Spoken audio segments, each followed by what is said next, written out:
In the quiet village of St. Mary Mead, a stage is set for murder. During a rehearsal of The Crimson Veil, dashing actor Roland Baxter collapses, poisoned by a deadly sip from his trusted flask. As whispers of envy and ambition ripple through the cast, Miss Jane Marple, with her knitting needles and razor-sharp mind, unravels a web of motives: a fiery director, a nervous stage manager, a spiteful critic, and a co-star burning for the spotlight. In a village where secrets hide in plain sight, only Marple can reveal the killer before the curtain falls on another life. Who laced the flask with cyanide? The truth lies in the shadows of the stage. Chapter 1. The stage is set. The village of St. Mary Mead, with its sleepy lanes and thatched cottages, was not accustomed to drama beyond the occasional squabble at the Women's Institute. Yet, each autumn, the village hall transformed into a crucible of passion and pretense for the annual theatrical production. This year, The Crimson Veil, a florid melodrama penned by the vicar's cousin, Mr. Archibald Pennington, promised to be the most ambitious yet. The hall, with its creaking wooden floorboards and faded velvet curtains, hummed with anticipation as rehearsals reached their final week. Miss Jane Marple, a slight figure in a lavender cardigan, sat in the back row, her knitting needles clicking softly like the ticking of a metronome. Her pale pink shawl grew steadily under her deft fingers, but her eyes, sharp as a hawk's, roamed the stage. She had no part in the play.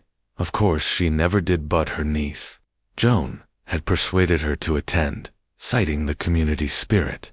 Miss Marple, who knew the undercurrents of human nature ran deeper than any village pageant, had agreed, sensing there might be more to observe than mere theatrics.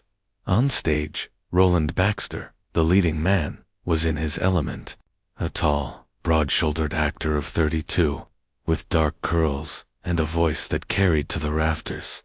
He commanded the scene as Lord Reginald, the doomed hero of The Crimson Veil. His delivery was impeccable, though Miss Marple noted a touch of vanity in his flourish. A pause held too long, a glance too calculated. The village girl sighed over him, but Miss Marple saw the flicker of unease in his co-star's eyes. Lionel Drake, cast as the scheming rival, stood stage left. His lean frame taut with suppressed energy, his lines were delivered with precision, but there was a brittleness to his smile, a glint of resentment when Roland took center stage. Miss Marple's needles paused briefly. She had seen that look before, in the eyes of a young grocer's assistant who coveted his employer's till. Ambition, she thought, was a restless beast. Mr. Cedric Hargreaves, the director, presided over the chaos with the air of a beleaguered general, a stout man with a penchant for velvet waistcoats and florid gestures. He barked orders from the front row, his voice cutting through the actors' murmurs. "Roland, darling, more anguish. You're dying, not ordering tea," he snapped, mopping his brow with a silk handkerchief. Miss Marple noted the tension in his shoulders, the way his eyes lingered on Roland with a mix of admiration and exasperation. Cedric was a man of grand visions, but grand visions, she knew, could breed grand grudges. Miss Clara Finch, the stage manager, darted between the wings and the prop table, her spectacles slipping down her nose. A spinster of 40, with a nervous habit of clutching her clipboard like a shield. She muttered to herself as she adjusted a candelabra and checked the prop goblet for the second act. "Water, always water," she said, almost to herself, as she filled it from a jug. Miss Marple's lips twitched. Clara's diligence was admirable, but her anxiety suggested a woman stretched thin, perhaps too thin to notice subtler mischief. In the balcony, Mr. Percival Quill, the critic, sat alone, his notebook balanced on his knee. A thin, angular man with a perpetually sour expression, he scribbled furiously, his pen scratching like a wasp's sting. His reviews in the St. Mary Mead Gazette were feared, and Miss Marple had heard whispers of his particular dislike for Roland, whose charm he dismissed as vulgar showmanship. She wondered if his presence at a mere rehearsal was professional diligence or something more personal. The scene reached its climax. Lord Reginald, betrayed, was to drink from the goblet and collapse. Roland lifted it with a flourish, his eyes gleaming with the thrill of performance. He spoke his lines to honor, to love, to death, and drank deeply. A moment later, his face contorted. He clutched his throat, staggered, and fell to the stage with a thud that silenced the room. For a heartbeat, no one moved, assuming it part of his theatrics. Then Clara screamed, dropping her clipboard. Cedric leapt to his feet, shouting for calm.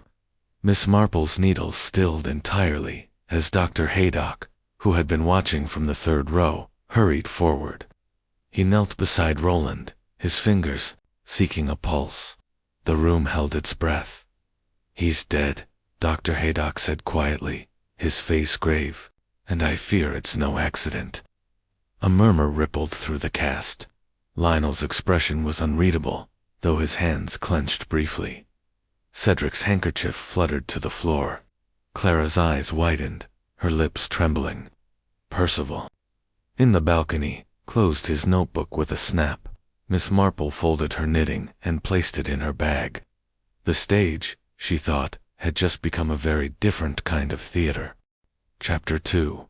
A whisper of motive. The village hall, so recently alive with the fervor of rehearsal, now lay under a pall of suspicion.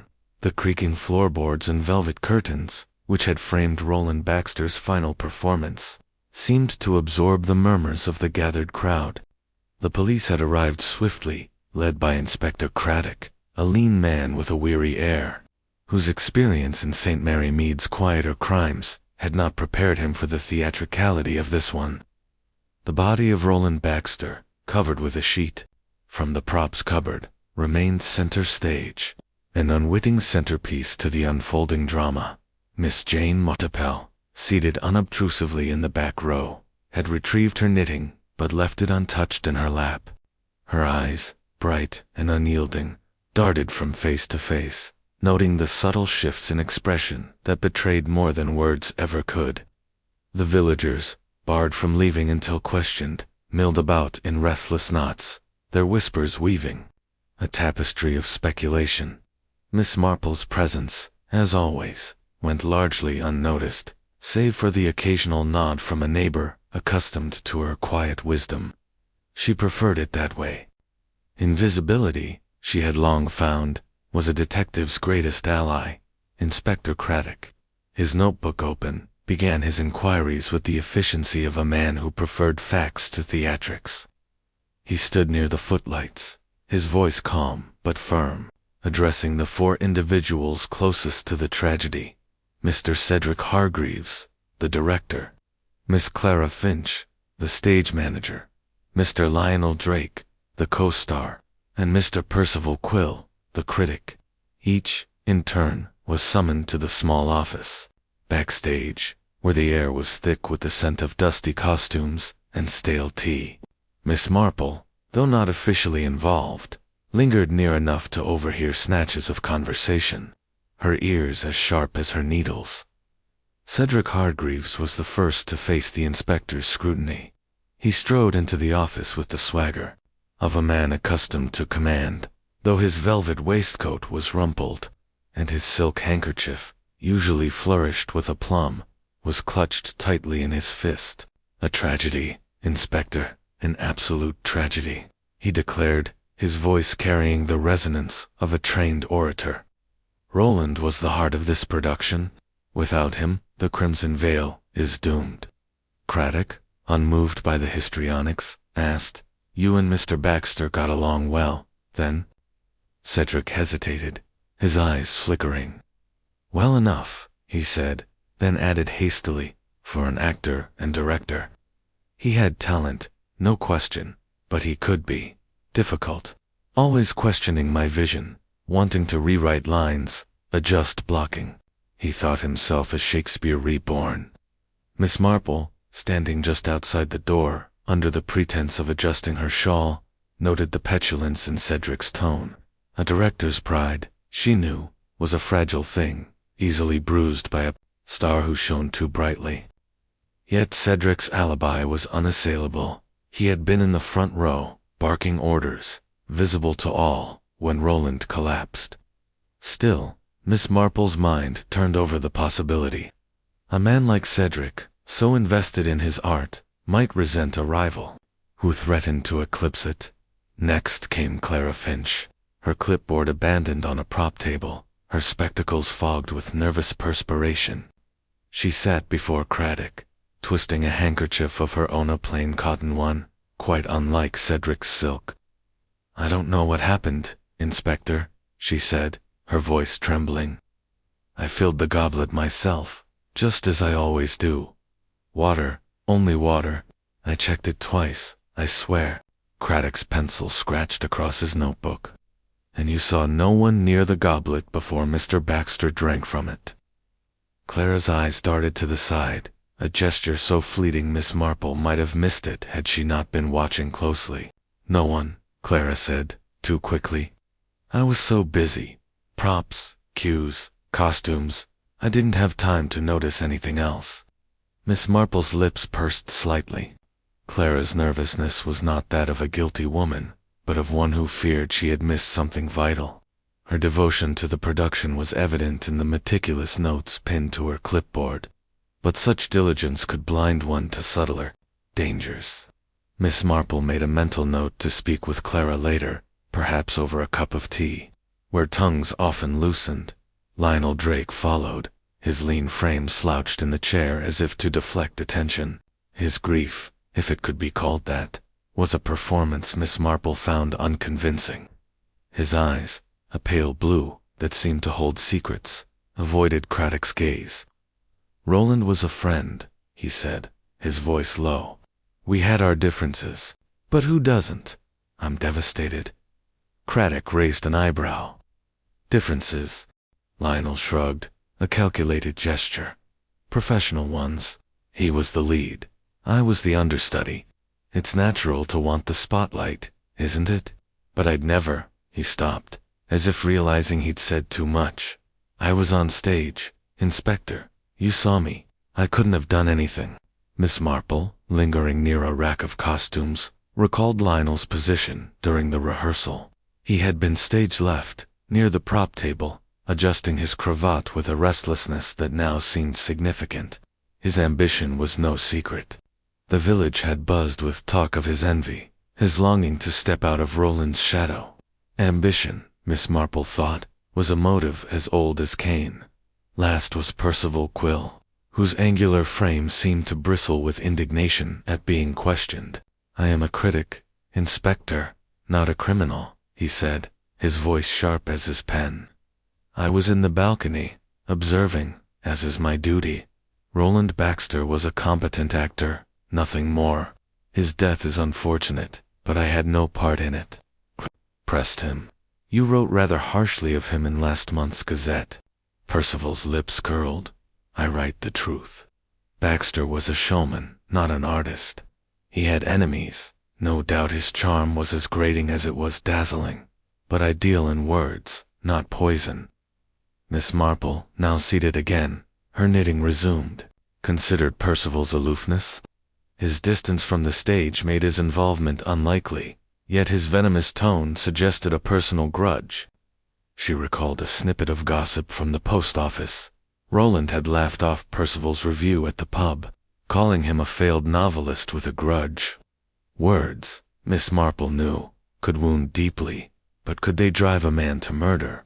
As the interviews concluded, the villagers were allowed to disperse, though not before Craddock announced that no one was to leave St. Mary Mead until further notice. The hall emptied, save for the police and Roland's covered form. Miss Marple remained her presence, so unassuming that even Craddock overlooked her. She rose, tucking her knitting into her bag, and approached the stage. Her steps slow but purposeful. The prop goblet, now in police custody, gleamed under the stage lights. Miss Marple's eyes lingered on it, though her mind was elsewhere. She thought of the village, of its quiet resentments and hidden desires. Roland Baxter had been a comet, blazing through St. Mary Mead, stirring admiration and envy in equal measure. His affairs whispered about at the tea shop had left broken hearts. His talent, flaunted on stage, had sparked rivalries. She recalled a conversation at the vicarage where Mrs. Clement, the vicar's wife, had mentioned Lionel's bitterness. "He's always second to Roland," she'd said, "and it eats at him." Miss Marple had nodded, thinking of her nephew's friend, a young man who'd once sabotaged a rival's garden to win a flower show. Small motives, she knew, could lead to great crimes. As she left the hall, the evening air cool against her face, Miss Marple passed the Blue Boar, where villagers gathered to dissect the tragedy. She paused, overhearing a snippet from young Sally Trent, a seamstress who'd worked on the costumes. "Lionel was always watching Roland," Sally said to her friend, like he was waiting for him to trip up. Miss Marple walked on, her mind turning over the threads of the case. The goblet was the obvious culprit, but poison was a subtle art, requiring opportunity and intent. Cedric's temper, Clara's oversight, Lionel's envy, Percival's spite each was a piece of the puzzle, but none yet fit perfectly. She thought of her garden, where weeds often hid among the flowers, visible only to those who looked closely. At home, she lit the fire and settled into her armchair, Tuppence the cat curling at her feet. The village, she knew, was a stage of its own, where masks were worn as surely as in the Crimson Veil. She would watch and listen and wait. The truth, like a dropped stitch, would reveal itself in time. Her thoughts returned to Lionel Drake. His ambition was palpable, a hunger that went beyond the footlights. She recalled his hands, fidgeting near the prop table, his eyes following Roland's every move. A whisper of motive, she murmured to Tuppence, can grow into a shout. The fire crackled, and Miss Marple's eyes gleamed. The stage was set, and the play had only just begun. Chapter 3.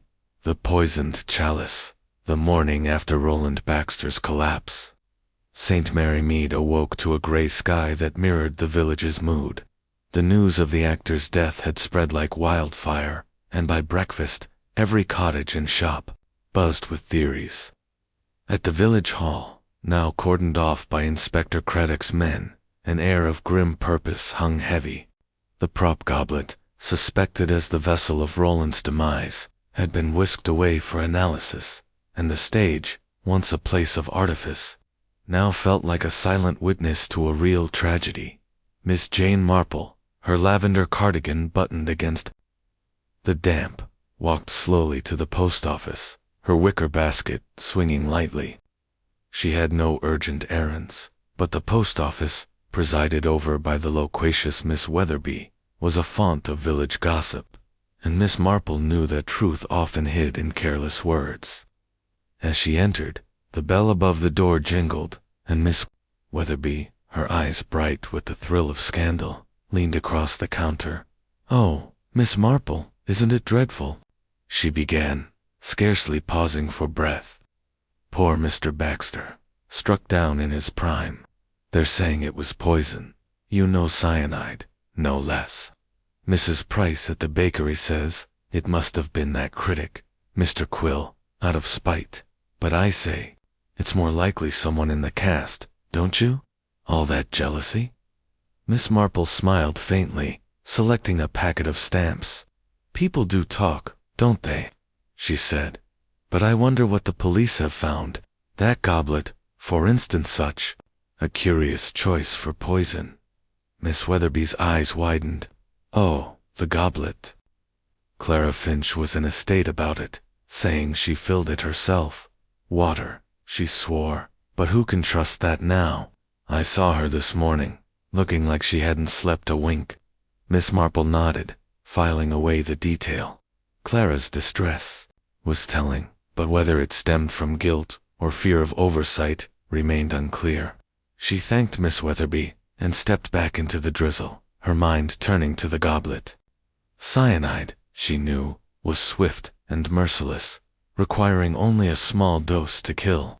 But how had it reached Roland unnoticed, in a room full of eyes?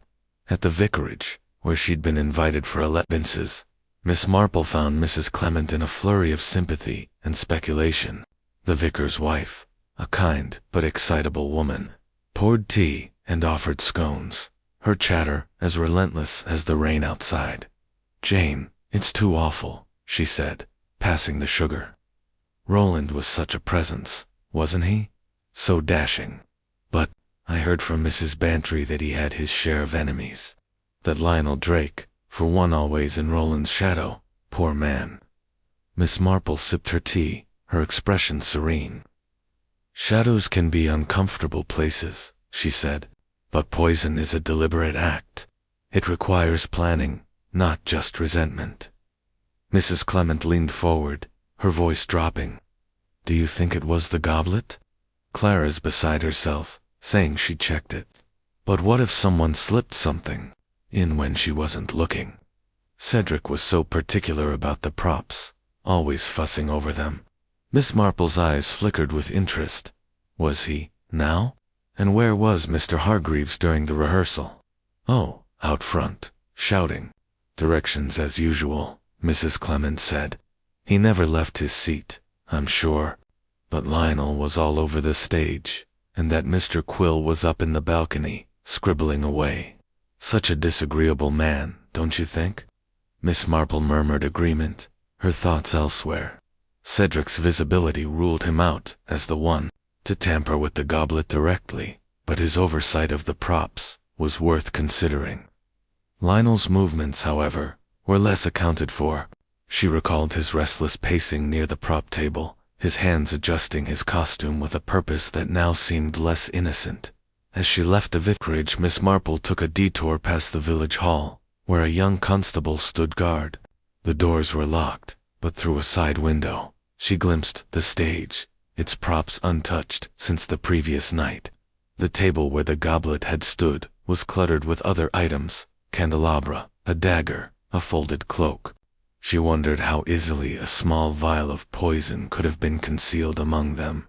At home, she settled by the fire with a cup of chamomile, tuppence purring at her feet. The goblet puzzled her. Clara had filled it, Cedric had overseen its placement, and Lionel had been nearby. Yet Percival, distant in the balcony, seemed an unlikely candidate for such a hands-on crime. She thought of a long-ago incident in her youth, when a neighbor's maid had poisoned a rival's tea out of spite, slipping the dose in during a moment of distraction. The method had been simple, the opportunity fleeting. Was this case so different? A knock at the door interrupted her reverie. It was Dolly Bantry, her face alight with the thrill of news. "Jane, you'll never guess," she said, stepping inside. "Dr. Haydock's been talking to Craddock, and they've confirmed it was cyanide. The goblet's being tested, but there's something else. Roland's flask, the one he kept backstage, hasn't been checked yet. They found it in his dressing room, half empty." Miss Marple's needles, which had resumed their rhythm, paused. "His flask, you say? How interesting. Did he often drink from it?" "Oh yes," Dolly said, settling into a chair. "He was always sipping from it between scenes. Said it was coffee, but Mrs. Price swears she saw him pour something stronger once. Could that be where the poison was?" Miss Marple's eyes gleamed. "It's possible, Dolly. A flask is personal, private. One might tamper with it more easily than a goblet used in plain sight." She thought of Lionel, sharing Roland's dressing room, his envy a constant companion. A flask offered opportunity where the goblet demanded daring. Dolly, eager for more, pressed her. "Who do you think did it, Jane?" "Cedric's got that temper, and Clara's so nervous she might have made a mistake. Or that horrid Mr. Quill, his reviews were vicious." Miss Marple smiled, her voice gentle. "People are rarely what they seem, Dolly. But poison is a coward's weapon, don't you think? It speaks of calculation, not passion." She declined to speculate further, knowing Dolly would spread her words like seeds in a garden. Instead, she turned the conversation to the weather, her mind already weaving new threads. That afternoon, Miss Marple visited the village chemist, Mr. Grayson, under the pretense of renewing a prescription. The shop was quiet, its shelves lined with bottles and jars that held both remedies and, she knew, potential dangers. Mr. Grayson, a meticulous man with a fondness for order, greeted her warmly. "Terrible business at the hall," he said, shaking his head. "Cyanide, they say. Not something we keep here, mind you. Too dangerous." Miss Marple nodded, her tone casual. "Quite right. It's not easily come by, is it? Though I suppose someone with knowledge might find a way, perhaps from industrial supplies, or even a laboratory." Mr. Grayson frowned. "Aye, it's used in some trades, photography, metalwork, but you'd need to know what you're doing, and it's not cheap, nor easy to hide." He paused, then added, "Funny thing though, Mr. Drake was in a few days ago, asking about cleaning solutions. Said he'd spilled something on his costume. I sold him a bottle of ammonia, nothing more." Miss Marple's heart quickened, though. Her face remained serene. "Ammonia, you say? How diligent of him." She thanked Mr. Grayson and left, her mind racing. Ammonia was harmless, but the purchase suggested preparation, perhaps a cover for something more sinister. Cyanide, she recalled, could be obtained through certain chemical processes, though it required expertise. Did Lionel have such knowledge? As evening fell, Miss Marple sat by her window, watching the village settle into dusk. The goblet, she suspected, was a distraction, its prominence on stage too obvious. The flask, however, was intimate, a vessel Roland trusted. She thought of Lionel's restless hands, his proximity to Roland's belongings. A whisper of suspicion grew louder, but she needed more, a thread to pull, a pattern to reveal. Tomorrow, she decided, she would speak with Clara. The stage manager's fear hinted at something seen, or half-seen, in the chaos of rehearsal. Miss Marple's needles resumed their clicking, a steady counterpoint to her thoughts. The poisoned chalice, whether goblet or flask, held the key, and she would find it, as surely as she found the flaws in her knitting. Chapter 4. The director's temper. The drizzle that had cloaked St. Mary Mead for 2 days lifted by mid-morning, leaving the village sparkling under a weak sun. The air carried a crispness that hinted at autumn, and the lanes bustled with villagers, eager to share their theories on Roland Baxter's death. The village hall, however, remained a somber fortress, its doors guarded by a constable whose bored expression belied the gravity within. Miss Jane Marple, her wicker basket slung over her arm, made her way to the high street, her steps measured but purposeful. She had no particular destination, but her knack for being in the right place at the right time was as reliable as the church clock at the Blue Boar, where the scent of ale and wood smoke mingled. Miss Marple paused to exchange pleasantries with Mrs. Price, the baker's wife, who was sweeping the doorstep. "It's a scandal, Miss Marple," Mrs. Price said, her broom pausing mid-stroke. "They're saying it was poison, right there on stage.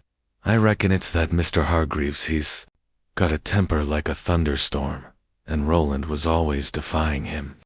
Miss Marple's eyes twinkled with interest. "Mr. Hargreaves does seem a passionate man," she said mildly, "but directing a play must be trying, with so many egos to manage." Mrs. Price nodded vigorously. "Oh, I heard them shouting last week, Roland and him, right in the hall. Something about the script. Roland wanted to change a scene, and Cedric Near threw a chair." Miss Marple thanked her and moved on, filing away the anecdote. Cedric Hargreaves's temper was no secret. His outbursts were as much a part of the production as the footlights. But a chair-throwing tantrum was a far cry from poison, which required a colder, more calculated mind.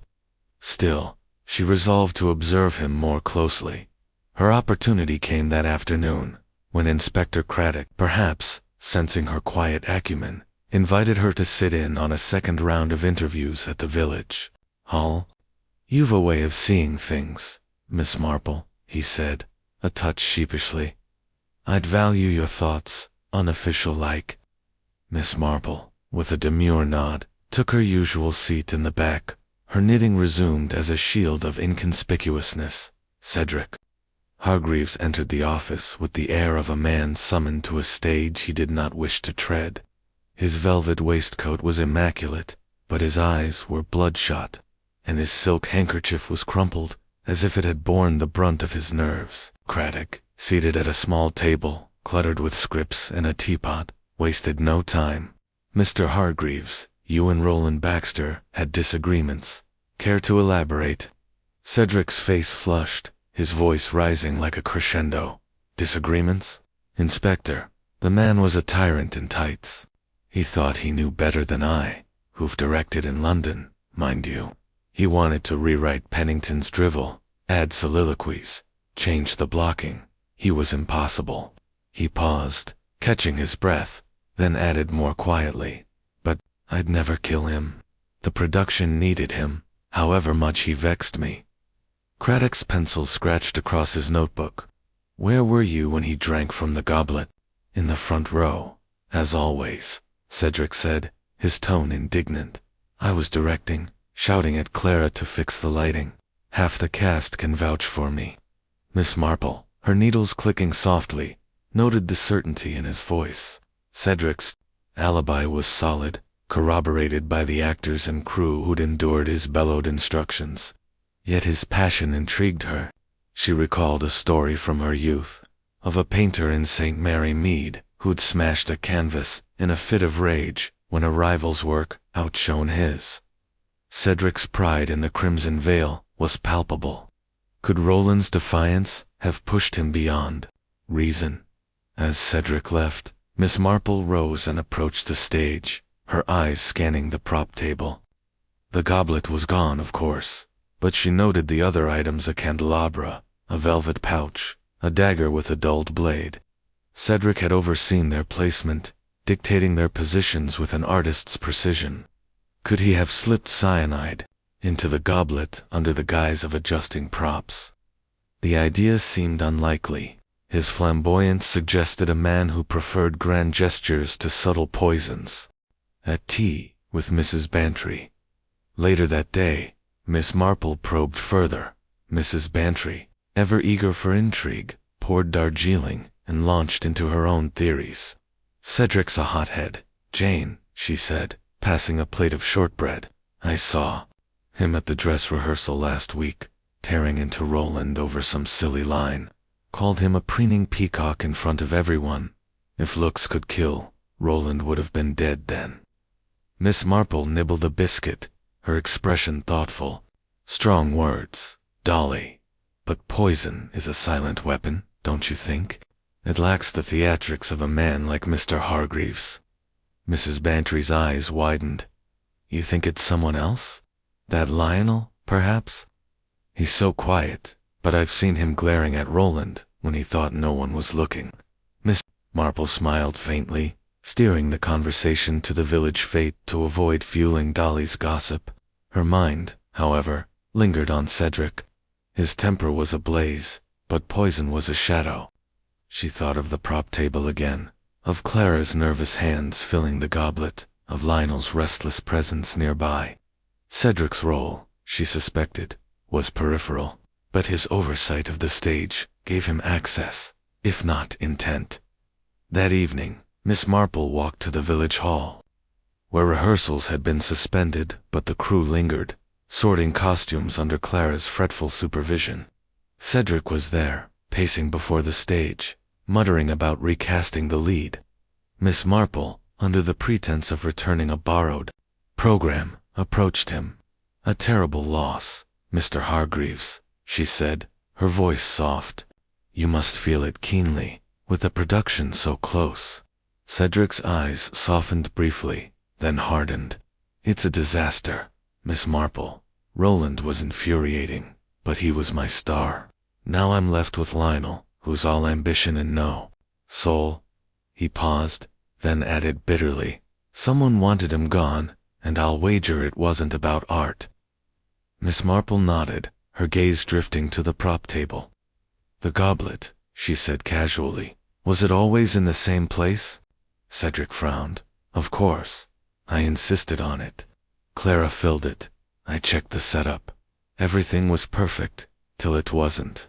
His voice cracked, and he turned away, busying himself with a script. Miss Marple returned home, her mind weaving patterns. Cedric's temper was real, but his grief, however theatrical, seemed genuine. She thought of her nephew's friend, a volatile young man who'd once broken a rival's fishing rod in a fit of pique. Passion could wound, but poison required patience. Cedric, she decided, was unlikely to be the hand behind the cyanide, though his role in the stage's choreography warranted further thought. As she settled by the fire, tuppence at her feet, Miss Marple considered the flask Dolly had mentioned. If the goblet was a distraction, the flask private personal was a more likely vessel. Cedric had no access to Roland's dressing room, but others did. Her thoughts turned to Lionel, his envy a quiet flame, and Clara, whose nerves hinted at secrets unspoken. The director's temper, she concluded, was a loud note in a subtler symphony. The true melody of motive lay elsewhere, waiting for her to hear it. Chapter 5. The stage manager's burden. The sun had barely risen over St. Mary Mead, casting a pale glow through the mist that clung to the village's thatched roofs. When Miss Jane Marple set out for Clara Finch's cottage, the air was sharp, with the scent of damp grass, and the lanes were quiet, save for the occasional clatter of a milk cart. Clara, the stage manager of the Crimson Veil, had been a bundle of nerves since Roland Baxter's death, and Miss Marple, with her unerring instinct for hidden truths, sensed that Clara's agitation held a clue perhaps, not to guilt, but to something overlooked in the chaos of that fatal rehearsal. Clara's cottage, a modest affair with ivy creeping up its walls, stood at the edge of the village, its garden tidy but unremarkable. Miss Marple, her wicker basket containing a jar of homemade gooseberry jam as a pretext, knocked gently. The door opened to reveal Clara, her spectacles askew, her face pale as the linen apron she wore. "Oh, Miss Marple," she said, her voice a quiver. "What a surprise. Do come in." The sitting room was cluttered with theatrical relics, playbills pinned to a corkboard, a sewing basket brimming with thread, and a shelf of books that caught Miss Marple's eye. Among them, half hidden by a stack of scripts, was a worn volume on chemistry, its spine cracked from use. Miss Marple, settling into a chintz-covered chair, remarked casually, "You've an interest in science, Miss Finch." "How fascinating." Clara flushed, pushing her spectacles up her nose. "Oh, that. Just a school book, really. I was good at chemistry once, but it's all forgotten now." She busied herself with the kettle, her hands trembling as she set out. "Cups? It's been dreadful, hasn't it? Poor Roland. I keep thinking I should have seen something." Miss Marple's eyes softened, though her mind was sharp. It must be a heavy burden, managing all those props and cues. "The goblet, for instance, you filled it yourself, didn't you?" Clara nodded, her fingers twisting the edge of her apron. "Yes, with water from the jug, like always." "I checked it, Miss Marple. I swear I did. But with everyone rushing about, I can't be sure no one touched it after." Her voice cracked, and she sank into a chair, her eyes brimming. Miss Marple leaned forward, her tone gentle. "You saw something, perhaps? A small thing, easily missed in the moment." Clara hesitated, her gaze darting to the window. "I don't. No, it's silly, but—" Lionel was near the prop table, just before the scene. He said he was fixing his cuff, but he seemed fidgety. I didn't think much of it then. "Oh, I should have watched closer." Miss Marple patted her hand, her mind turning over this new thread. Lionel Drake, always in Roland's shadow, had been close to the goblet and, she recalled, to Roland's dressing room, where the flask had been found. Clara's observation, though tentative, was a piece of the puzzle. "You've done right to tell me," Miss Marple said. "These things have a way of coming clear." As she sipped her tea, Miss Marple steered the conversation to lighter matters, the village fete, the new curate, but her eyes wandered to the chemistry book. Cyanide, she knew, was not a household item. It required knowledge to procure, perhaps from industrial sources or a laboratory. Clara's schoolgirl interest in chemistry was unlikely to extend to such deadly expertise, but her nervousness suggested she feared her oversight had allowed the crime to occur. Leaving the cottage, Miss Marple walked slowly toward the village hall, where Inspector Craddock was overseeing the removal of the last props for examination. The stage, stripped of its grandeur, looked forlorn, its bare boards echoing with the memory of Roland's collapse. Miss Marple, permitted to linger by a sympathetic constable, examined the prop table's position. It stood stage left, near the wings, where Clara had bustled about and Lionel had loitered. The jug of water, now in police custody, had been unremarkable, but Miss Marple wondered about the flask Dolly Bantry had mentioned. Had Clara seen it in the dressing room, at luncheon with the vicar and Mrs. Clement? Miss Marple probed delicately. Mrs. Clement, ever eager to share news, mentioned Clara's dedication. "She's tireless, Jane, but so anxious. I saw her at the hall yesterday, checking her lists over and over. She said she felt responsible, as if she'd let Roland down." The vicar, a mild man with a fondness for sermons, added, "Clara's always been thorough. I recall her organizing the church bazaar, every detail perfect, but this business has shaken her." Miss Marple nodded, her thoughts on Clara's burden. A stage manager's role was to control chaos, but in that chaos, a moment's distraction could be fatal. She recalled a maid from her youth, diligent but overwhelmed, who'd failed to notice a tampered bottle of laudanum. Clara's fear, she suspected, was not of guilt, but of failure fear that might blind her to what she'd truly seen. That afternoon, Miss Marple visited the village library, a small room above the post office, to consult a reference on poisons. The librarian, Miss Hartnell, a stern woman with a penchant for order, helped her locate a dusty volume on toxicology. Miss Marple, skimming the pages, confirmed that cyanide could be derived from certain chemicals, often used in photography or metalwork. Clara's chemistry book, though outdated, might hint at such knowledge, but Miss Marple doubted she had. The motive, Lionel, however, with his restless ambition, was another matter. As evening fell, Miss Marple sat in her garden, tuppence weaving between her feet. The flask, she mused, was the key. The goblet, so public, was a bold choice for poison, but the flask kept in Roland's dressing room was intimate, accessible to few. Clara's observation of Lionel's fidgeting near the prop table was suggestive, but the dressing room was where the true opportunity lay. Miss Marple thought of a village boy who'd once stolen apples from a neighbor's orchard. His guilt betrayed by nervous hands. Lionel's restlessness, she decided, warranted closer scrutiny. She resolved to speak with Inspector Craddock tomorrow, to inquire about the flask's contents. Clara's burden, she suspected, was not the act of murder, but the weight of having missed its prelude.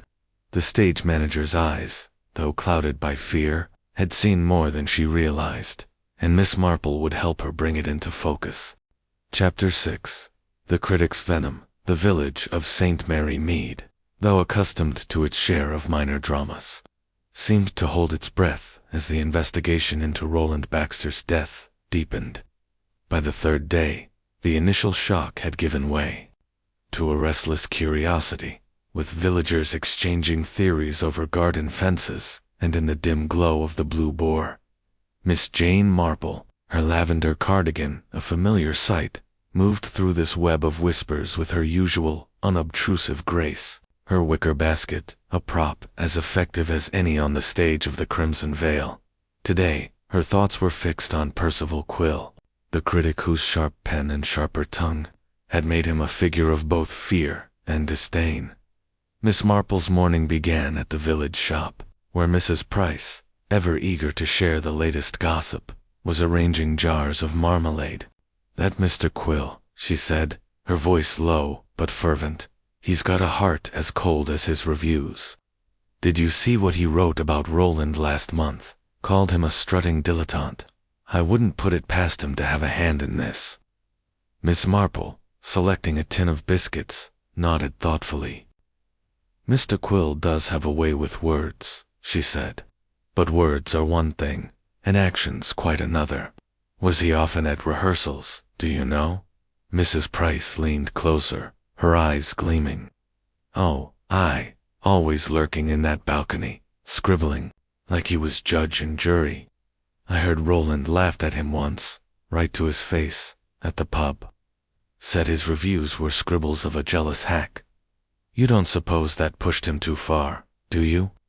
Miss Marple smiled faintly, tucking the biscuits into her basket. Jealousy can be a powerful spur, she said, but it's a clumsy one. Thank you, Mrs. Price. As she left, her mind turned over the critic's role. Percival Quill's venom was well known, but poison required more than spite. It demanded proximity and opportunity, both of which seemed limited by his perch in the balcony. At the village hall, where Inspector Craddock was reviewing statements with his sergeant, Miss Marple was permitted to sit in, her presence as unremarkable as the faded curtains. Percival Quill entered the office with the air of a man affronted by the very notion of suspicion. His thin frame was clad in a severe black coat, and his eyes, behind wire-rimmed spectacles, glinted with disdain. This is absurd, Inspector, he began, his voice sharp as a quill's point. I am a critic, not a murderer. My business is with art, not arsenic. Craddock, unruffled, flipped open his notebook. You were no admirer of Roland Baxter, Mr. Quill. Your last review was unkind, and I hear he returned the favor, mocking you publicly.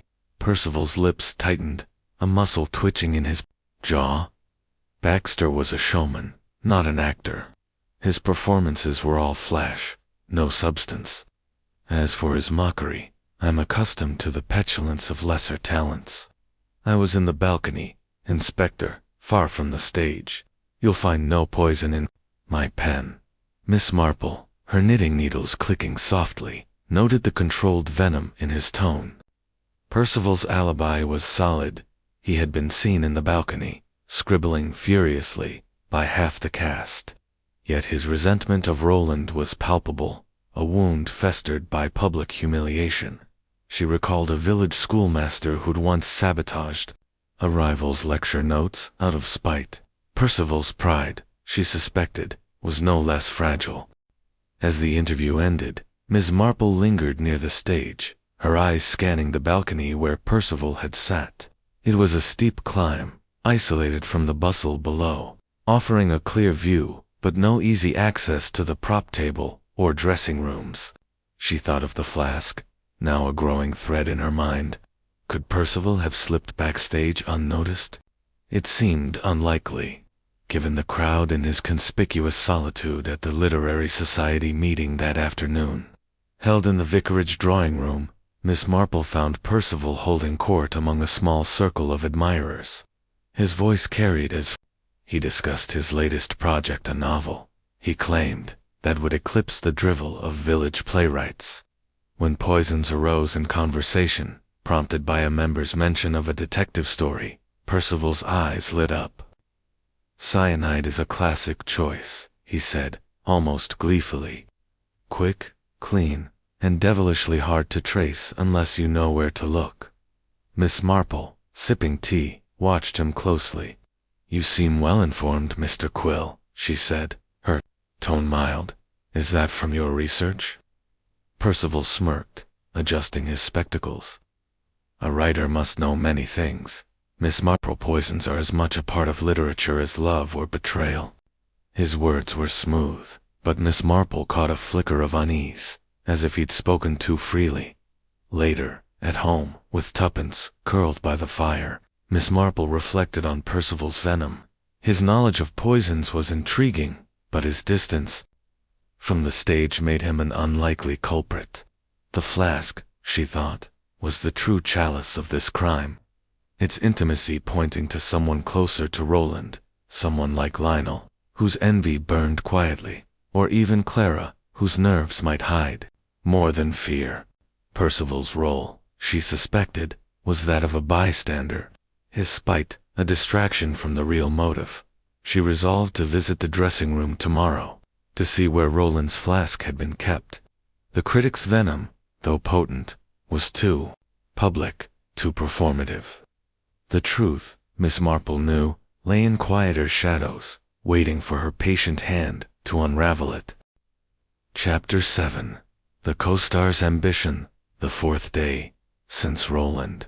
Baxter's death dawned with a brisk wind that rattled the windows of St. Mary Mead, as if urging the village to shake off its unease. The investigation, now a fixture of local conversation, had settled into a rhythm of whispered theories and sidelong glances.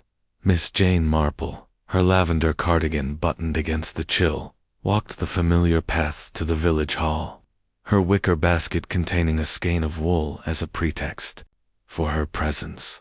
Her mind, however, was fixed on Lionel Drake, the co-star whose quiet ambition had begun to cast a shadow longer than the footlights. The Blue Boar, where Miss Marple paused for a moment's warmth, was abuzz with the day's gossip. Sally Trent, the seamstress who had mended costumes for the Crimson Veil, was holding court near the bar, her voice carrying over the clink of glasses. "Lionel Drake's the one to watch," she said to a cluster of villagers. "Always skulking about, eyeing Roland's every move. I saw him at the dress rehearsal, muttering about the lead role like it was owed to him." Miss Marple, ordering a glass of ginger beer, tilted her head. "Mr. Drake does seem eager for the stage," she said mildly. "Did he ever speak of Roland, Sally?" Sally's eyes widened, thrilled to be consulted. "Oh yes, Miss Marple. Last week, at the pub, he was on about how Roland didn't deserve the part. Said he'd outshine him yet, if he got the chance. Gave me chills, the way he said it." Miss Marple nodded, her expression serene but her mind alert. Ambition, she knew, was a fire that could warm or consume, and Lionel's had a smoldering quality that warranted scrutiny. She thanked Sally and continued to the village hall, where Inspector Craddock's men were cataloging the last of the props.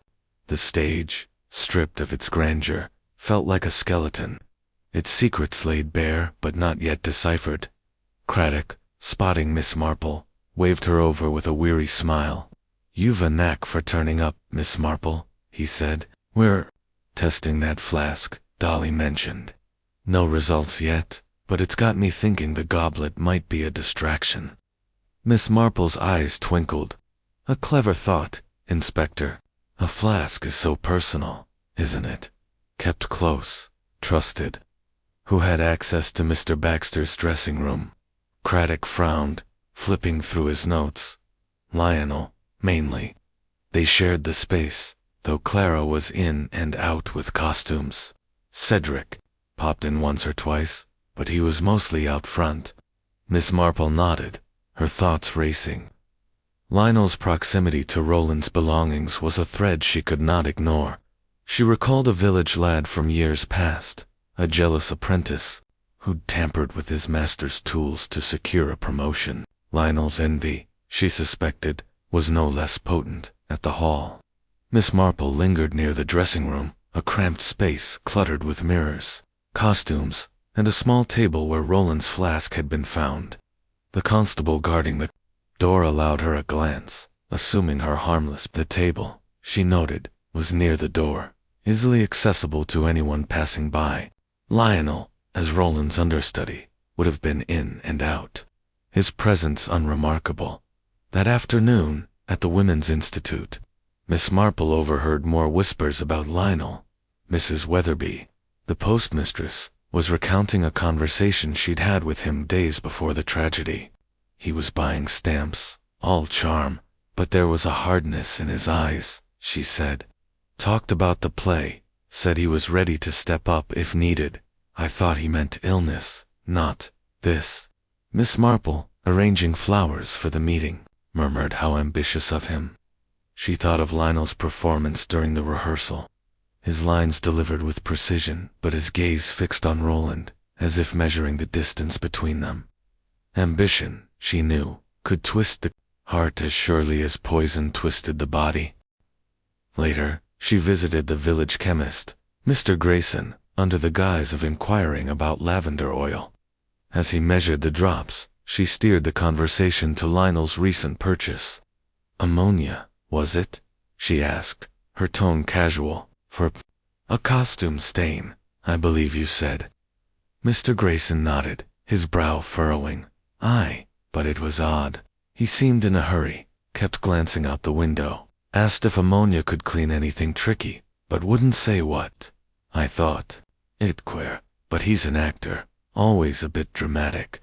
Miss Marple thanked him, her mind worry. Ammonia was harmless, but Lionel's urgency suggested a pretext, perhaps to mask a more sinister acquisition. Cyanide, she recalled, could be obtained through chemical suppliers, though it required cunning to procure without suspicion.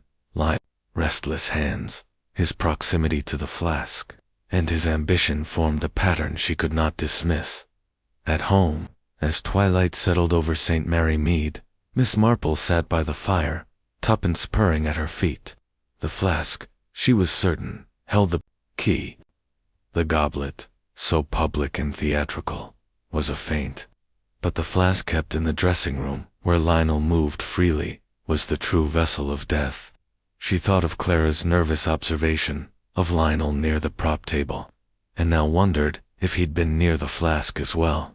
His ambition, a quiet flame, had burned too brightly to ignore. She resolved to press Clara further, to coax out any memory of Lionel in the dressing room. The coaster's ambition, she suspected, was the thread that would unravel the mystery, as surely as a pulled stitch unraveled her knitting. Tomorrow, she would watch and listen, her patience as steady as the ticking of her clock. Chapter 8. A pattern emerges the 5th day since Roland Baxter's death brought a deceptive calm to St. Mary Mead, as if the village, wearied by its own conjectures, sought respite in routine. The church bells chimed for morning service, and the high street bustled with villagers fetching bread or posting letters, their whispers now softened by familiarity with the tragedy. Miss Jane Marple, her lavender cardigan a quiet beacon, walked toward the village hall with her wicker basket, ostensibly to return a misplaced program, but truly to piece together the threads of a puzzle that grew clearer with each passing hour. The hall, still under the watchful eye of a constable, stood silent, its stage a stark reminder of the drama that had unfolded. Miss Marple, permitted to linger by Craddock's leniency, stood near the wings, her eyes tracing the layout of the scene. The prop table, where the goblet had rested, was stage left, a cluttered hub of activity during rehearsals. The jug of water, the candelabra, the velvet pouch had been handled by Clara Finch, overseen by Cedric Hargreaves, and accessible to Lionel Drake. Yet the goblet, now confirmed by Craddock to contain no trace of cyanide, was a false lead, a theatrical flourish that masked the true method. Miss Marple's thoughts returned to the flask, the personal item Roland had kept in the dressing room. Dolly Bantry's gossip, confirmed by Craddock, had elevated its significance. If the poison had been in the flask, the circle of suspects narrowed to those with access to that cramped, private space. Lionel, sharing the dressing room, was the most obvious candidate, but Miss Marple knew better than to leap at the obvious. She recalled a village seamstress who'd once blamed herself for a stolen brooch, only for it to be found in another's pocket. The truth, she knew, required patience to uncover. At the vicarage, where she joined Mrs. Clement for a late breakfast, Miss Marple steered the conversation to the rehearsal's chaos. Mrs. Clement, slicing a loaf of homemade bread, sighed. Poor Clara was run ragged that day. Jane, she was everywhere, props, costumes, cues. I don't know how she kept track of it all. And Lionel, always hovering near Roland, as if waiting for him to falter. Miss Marple spread butter on her bread, her tone casual. Hovering, you say? Near the props, perhaps, or the dressing room? Mrs. Clement frowned, her knife pausing. Now you mention it, I did see him go backstage, just before the second act. Said he needed his script, but he was gone a while. I thought nothing of it. Actors are always flitting about. Miss Marple's eyes gleamed, though her face remained serene. Lionel's movements, so unremarkable in the moment, now formed a pattern. She thought of a young gardener she'd known, whose frequent visits to a shed had concealed thefts of tools. Lionel's backstage errand, she suspected, was no mere script retrieval. After breakfast, Miss Marple visited the village hall again, this time with Craddock's permission to view the dressing room. The small space, shared by Roland and Lionel, was a clutter of costumes, makeup, and personal effects. The table where the flask had been found was near the door, its surface scarred from years of use. Miss Marple noted a small mirror, a comb, and a bottle of Colin Roland's. No doubt, but nothing of Lionel's, save a folded script. The flask, now with the police, had been within arm's reach of anyone entering. She spoke with Craddock, who was reviewing a report from the laboratory. The flask had cyanide, Miss Marple, he said, his voice low. Traces in the residue, enough to kill in minutes. Roland must have sipped it before the scene, not during. Miss Marple nodded, her mind racing. And the goblet was clean, you say? How curious. The flask, then, was the true weapon. Who could have reached it? Inspector Craddock rubbed his chin. Lionel, mostly. He was in and out of that room all day. Clara brought costumes, but she was too frazzled to linger. Cedric was there once, checking Roland's costume, but he was out front most of the time.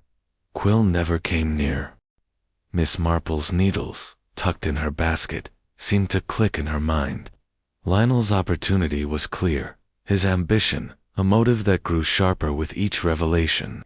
She recalled Sally Trent's words at the Blue Boar, Lionel's boast, that he'd outshine Roland. The flask, kept so close to Roland's heart, was the perfect vessel for betrayal. At the village shop, Miss Marple overheard another snippet. Young Tommy Pierce, a stagehand, was buying sweets and chatting with Mrs. Price. Lionel was odd that day, he said. Kept checking his watch, like he was waiting for something. I saw him near Roland's things, fiddling with something in his pocket. Miss Marple, selecting a packet of tea, murmured, "How observant of you, Tommy. Did you see what it was?" Tommy shrugged. "Couldn't tell, miss. But he looked sneaky, you know." As evening fell, Miss Marple sat by her fire, tuppence at her feet. The pattern was emerging, as clear as the stitches in her shawl. The goblet had been a distraction. The flask, the truth. Lionel's ambition, his proximity, his secretive movements all pointed to him, yet she needed one final thread to tie it together. Clara's nervous observation of Lionel near the prop table, and now Tommy's account of him in the dressing room, suggested a man poised to act. The chemist's mention of Lionel's ammonia purchase lingered in her mind, perhaps a cover for something more sinister. She resolved to speak with Clara again, to press for any memory of Lionel in the dressing room. The stage manager's burden, she suspected, was not guilt but the weight of having seen, yet not understood, the moment of betrayal. The pattern was there, and Miss Marple, with her quiet patience, would weave it into clarity. Chapter 9. The Hidden Clue.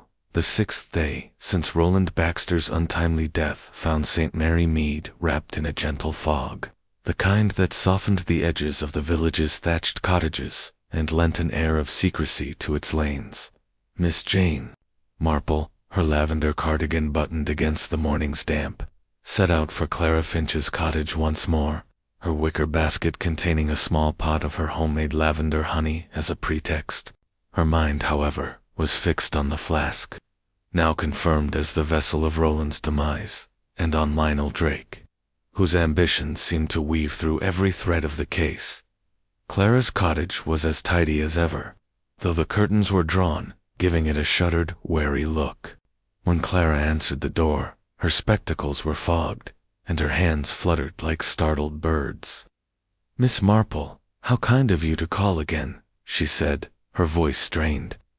"I'm afraid I'm not much company. This business with Roland, it's haunting me." Miss Marple, stepping into the familiar sitting room, offered the honey with a smile. "Nonsense, my dear. A little sweetness can lift the spirits. You've been under such strain, managing all those details for the play." Clara managed a weak smile, setting the honey on a table cluttered with sewing notions and a dog-eared copy of the Crimson Veil script. Miss Marple's eyes, sharp as ever, noted the chemistry book still on the shelf, its presence a quiet question mark. She settled into a chair, her tone gentle but probing. "You mentioned seeing Mr. Drake near the prop table. Clara, did you ever notice him in the dressing room, perhaps near Roland's things?" Clara's hands froze on the teapot. She was filling the dressing room. She echoed, her voice barely above a whisper. I suppose I did. Now you mention it. He was there before the rehearsal, fiddling with something on Roland's table. I thought he was borrowing a comb or some such. Oh, Miss Marple, I should have paid more attention." Miss Marple's expression remained serene, though her heart quickened. "Don't blame yourself, my dear. These things are easily missed in the moment. Was anyone else there at the time?" Clara frowned, her brow creasing. "No, just Lionel. Cedric was out front, shouting about the lighting, and I was rushing between the stage and the costume rack. I didn't think twice about it until now." Her eyes widened, as if the implication had just struck her. Miss Marple patted her hand, her voice soothing. "You've done well to remember, Clara. Small details often hold the truth." She sipped her tea, her mind racing. Lionel's presence in the dressing room, near Roland's flask, was the thread she'd been seeking. She recalled a village girl who'd once overlooked a thief in her kitchen, distracted by her chores. Clara's oversight was no crime, but it was the key to unlocking Lionel's leaving the cottage. Miss Marple walked to the village hall, where Inspector Craddock was reviewing the latest laboratory findings. The fog had thickened, cloaking the hall in a ghostly haze. Craddock, spotting her, waved her into the office. "Miss Marple, you're a regular fixture," he said, a hint of amusement in his tired eyes. "The flasks are answered, no doubt. Cyanide, clear as day. But we're still tracing how it got there." Miss Marple nodded, her knitting needles idle in her basket. "Have you considered Mr. Drake's movements, Inspector? He shared that dressing room, did he not?" Craddock's eyes narrowed. "He did, and Clara's statement puts him near the prop table, though she's vague on details. You have something more, I take it." Miss Marple's tone was mild. "Only a small thing. Clara saw Mr. Drake in the dressing room, near Roland's table, before the rehearsal. She thought he was borrowing something, but it's worth considering what else he might have been doing." Craddock scribbled a note, his jaw tightening. "That's damning, if true. Lionel's been too smooth, all grief and no substance. I'll have him in again." As Miss Marple left the hall, she paused by the stage, her eyes lingering on the spot where Roland had fallen. The goblet, a red herring, had distracted everyone, but the flask, tucked away in the dressing room, was the true stage of the crime. Lionel's ambition, his restless hands, his convenient errands all pointed to a calculated act. She thought of a village boy who'd once poisoned a rival's well, his motive cloaked in smiles. Lionel's charm, she suspected, was no less deceptive. At the Blue Boar that evening, Miss Marple overheard another fragment of gossip. Tommy Pierce, the stagehand, was recounting to a friend how Lionel had been edgy before the rehearsal, checking his watch and slipping backstage more than once. "He was always watching Roland," Tommy said, "like a hawk waiting for a mouse." Miss Marple, sipping her ginger beer, filed away the image. Lionel's ambition was a hawk, indeed, poised to strike. The chemist's mention of his ammonia purchase, Clara's memory of him in the dressing room, and now Tommy's observation formed a pattern too clear to ignore. Yet one question lingered. How had Lionel obtained the cyanide? The answer, she suspected, lay in his secretive nature. Perhaps a contact beyond the village, as she sat by her fire that night. Tuppence purring at her feet, Miss Marple's thoughts wove the clues together. The hidden clue, Lionel's moment in the dressing room, was the pivot of the case. Clara's memory, though clouded by guilt, had illuminated it. Tomorrow, Miss Marple decided, she would urge Craddock to press Lionel, to test his smooth facade. The truth, like a buried stitch in her knitting, was ready to be pulled free. Chapter 10.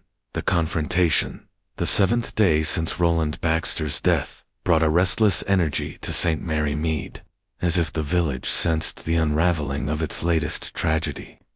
The fog had lifted, leaving a crisp autumn sky that sharpened the outlines of the church spire and the village hall, where the final act of this real-life drama was about to unfold.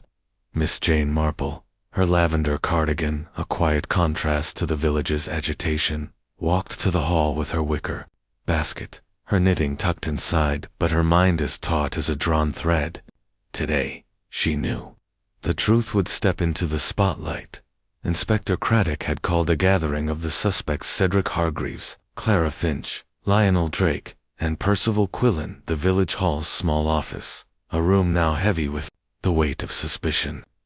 The stage, stripped of its props, loomed beyond the door, a silent witness to Roland's final bow. Miss Marple, invited by Craddock's growing respect for her insight, took her usual seat in the back, her presence as unremarkable as the faded wallpaper. Her needles clicked softly, a rhythm that steadied her thoughts as she watched the players assemble. Craddock stood at the head of the room, his notebook open, his face set with the calm determination of a man nearing the end of a hunt. "We've confirmed the cause of Roland Baxter's death," he began, his voice cutting through the tense air. "Cyanide delivered not through the goblet, as we first thought, but through his personal flask, kept in the dressing room. This was no accident, it was murder, planned and precise." Cedric Hargreaves, his velvet waistcoat slightly askew, let out a theatrical gasp. "The flask? But that's monstrous. Who could have gotten to it?" His eyes darted to Lionel, a flicker of accusation in them. Clara Finch, clutching a handkerchief, looked as if she might faint. "Not the flask," she whispered. "I never thought I should have watched closer." Percival Quill, seated stiffly in his black coat, sneered faintly. "A crude method, but effective. I'd expect nothing less from this amateur troupe." Lionel Drake, his lean frame taut, said nothing, though his pale blue eyes flickered with unease. Miss Marple, her needles pausing, noted the slight tremor in his hands, a telltale sign of a man cornered. Craddock turned to Miss Marple, his tone deferential. "Miss Marple, you've been observing closely. Perhaps you'd care to share your thoughts." Miss Marple folded her knitting, her voice gentle but clear. "It's a simple matter, really, when one looks at the threads. The goblet was a distraction, too public, too bold. The flask, however, was intimate, kept where Roland felt safe. Only someone with access to the dressing room could have tampered with it, and only someone with motive would have dared." She turned her gaze to Lionel, her eyes kind but unyielding. "Mr. Drake, you shared that room with Roland. Clara saw you there, near his table, before the rehearsal. You were restless, weren't you? Perhaps adjusting more than a cuff or a comb." Lionel's face paled, his voice sharp. "That's nonsense.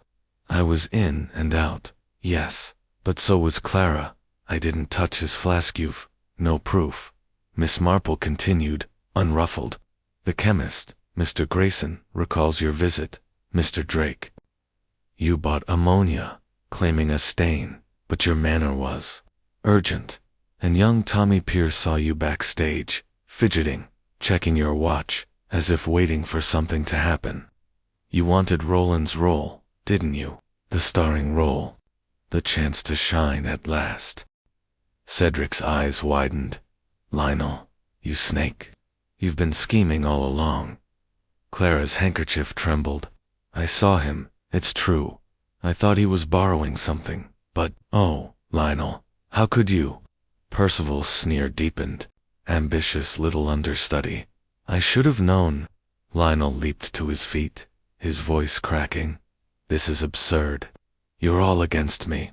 I didn't do it, I wouldn't." Miss Marple's voice remained steady. "The flask had cyanide, Mr. Drake, and you had opportunity. Your ambition was no secrets. Sully Trent heard you at the pub vowing to outshine Roland. The chemist's ammonia was a pretext, wasn't it? You found a way to procure the poison, perhaps through a contact outside the village. It's a small thing, ambition, but it grows, doesn't it? Like a weed in a garden." Lionel's defiance crumbled, his shoulders sagging. I didn't mean for it to go this far," he stammered. "I just wanted the role." He had everything: fame, admiration, the lead. "I thought a small dose, just to make him ill, but it was too much." His voice broke, and he sank back into his chair, covering his face. The room fell silent, save for the soft creak of the floorboards. Craddock nodded to his sergeant, who stepped forward to restrain Lionel. "Lionel Drake, you're under arrest for the murder of Roland Baxter," Craddock said, his tone firm but not unkind. As Lionel was led away, Clara burst into tears, and Cedric muttered about the ruin of his production.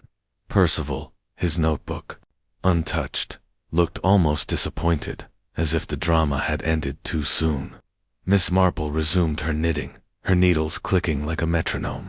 The truth, as she had known, had been there all along, hidden in the small gestures and careless words of a village stage. She rose, her basket in hand, and slipped quietly from the room. The confrontation was over, but the echoes of ambition, she knew, would linger in St. Mary Mead for some time yet. Chapter 11. The curtain falls. The aftermath of Lionel Drake's confession settled over St. Mary Mead like the hush after a storm, the village's restless curiosity giving way to a somber acceptance. The crisp autumn light bathed the lanes in gold, and the church bells rang for evening service, their peal a reminder of life's steady rhythm. Miss Jane Marple, her lavender cardigan a familiar sight, walked home from the village hall, her wicker basket light, now that the mystery was resolved. Her knitting, nearly complete, lay nestled inside, its pale pink threads a quiet testament to her patient unraveling of the truth. At the Blue Boar, where villagers gathered to dissect the day's events, the mood was subdued. Mrs. Price, wiping down the counter, shook her head as she served Miss Marple a glass of ginger beer. "To think it was Lionel all along," she said, her voice low, so charming, yet so ruthless. "Poor Roland, never suspecting his own friend." Miss Marple nodded, her expression serene. "Ambition can blind, Mrs. Price. It's a small seed, but it grows thorns, if unchecked." She sipped her drink, her eyes drifting to the window where the village hall stood. Its doors now opened to the breeze, as if exhaling the weight of the tragedy. Inspector Craddock, his task complete, had left for London to file his report, but not before thanking Miss Marple at the vicarage over tea. "You've a gift, Miss Marple," he said, his weary face softened by a smile. "I'd have missed that business with the flask if not for you. How do you do it?" Miss Marple's eyes twinkled. "I only watch, Inspector, and listen. People are much the same, whether in St. Mary Mead or a grand city. Their motives show in the little things: a glance, a word, a moment's hesitation." Craddock shook his head, marveling. "Well, you've saved us weeks of work," Lionel's confessed. "Fully said he got the cyanide from a photographer's shop in a nearby town, under the guise of cleaning supplies. He meant to sicken Roland, not kill him, but it's murder, all the same." Miss Marple murmured agreement, her thoughts on Lionel's confession. His ambition, fanned by years in Roland's shadow, had twisted into desperation. She recalled a village girl who'd once stolen a rival's embroidery to win a prize, her small sin a mirror to Lionel's larger one. The flask, so trusted by Roland, had been the perfect betrayal. Its intimacy masking the poison within. At tea, with Mrs. Bantry, that afternoon, the conversation turned, as it inevitably did, to the case. Dolly, her eyes bright with the thrill of resolution, leaned forward over her scones. "Jane, you're a marvel. How did you know it was Lionel?" "I was sure it was that horrid Percival Quill with his nasty reviews." Miss Marple smiled, spreading jam on her scone. Mr. Quill's venom was all words. Dolly, poison requires action, and Lionel had both opportunity and motive. His ambition was a quiet thing, but it burned fiercely. Clara's memory of him in the dressing room and the chemist's account of his odd purchase were the threads that tied it together. Dolly sighed, delighted. "You make it sound so simple. But what about Clara?" "She was a wreck, blaming herself." "Clara's burden was her diligence," Miss Marple said. "She saw more than she realized, but fear clouded her sight. It's often so, don't you think? We miss what's before us when we're too busy looking elsewhere." The production of The Crimson Veil resumed the next week, with a new lit, a shy young actor from a neighboring village, whose earnestness charmed the cast. Cedric Hargreaves, his temper softened by the ordeal, directed with renewed vigor, though Miss Marple noted he was more subdued, his silk handkerchief less flamboyant. Clara, relieved of her guilt, managed the props with her usual precision, and Percival Quill, true to form, penned a review that praised the new lead while sniping at the play's melodramatic excess. Miss Marple, attending the opening night, sat in her usual back row, her shawl complete and draped over her shoulders. The stage, alive once more, held no trace of the tragedy. But she felt its echo in the actors' careful glances, the audience's hushed anticipation. As the curtain fell to polite applause, she rose, her basket in hand, and slipped into the night at home. With tuppence curled by the fire, Miss Marple reflected on the case. "Human nature, Tuppence," she murmured, "is the true stage. Ambition, envy, pride, they play their parts as surely as any actor." She picked up her needles, beginning a new project, a scarf, perhaps, for the vicar's wife. The village would settle, its drama fading into memory, but Miss Marple's eyes would remain watchful, ready for the next pattern to emerge from the quiet threads of St. Mary Mead.